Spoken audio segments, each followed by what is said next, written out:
তোমাদেরকে তো আমি আগের ব্লগে দেখালাম যে আমার বরের পায়ে কেটে গেছে, তো যাই জন্য আমাকে বেশিরভাগ কাজটাই সব করে নিতে হচ্ছে, কারণ ও নিজে তো কিছুই করতে পারছে না, পা মানে ফেলতেই পারছে না, এতটা পরিমাণে মানে অবস্থা খারাপ হয়ে গেছে। যাই হোক, তো সকালবেলা আমি ব্রেকফাস্ট করে একটু রান্না করে নিয়েছিলাম, আজকে একটু ডিম কষা বানিয়েছিলাম।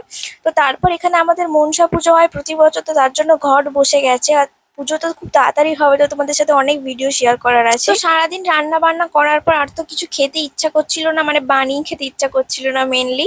তো এত খিদে পেয়ে গেছিল, মনে হচ্ছিল বাইরে থেকে কিছু খাই, তো এখানে বাবাকে বলে দিয়েছিলাম, তো বাবা এখানে অর্ডার করে দিয়েছিল।